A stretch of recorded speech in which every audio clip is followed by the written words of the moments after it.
Hi everyone, this is Surbhi from Digification.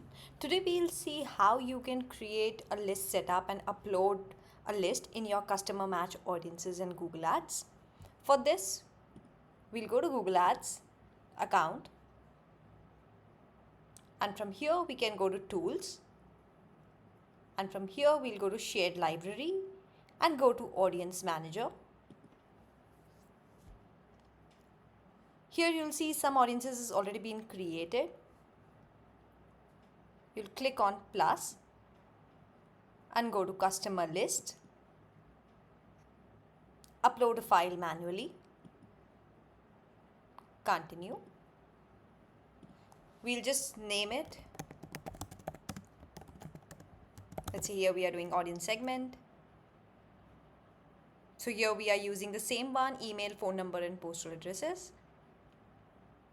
When you'll go to data to upload, you will find a template here. Click on this template and the template will be downloaded.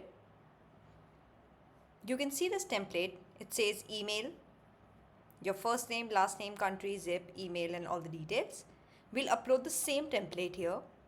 The one which we have downloaded, we'll upload the same. So we go back and then we're going to upload this again. Browse, and I'm going to take the same sheet. Click on this data was collected, no expiry, and then we click save and continue. And you'll see the list has been uploaded here, and click on done. And you'll see this audience segment will then start populating.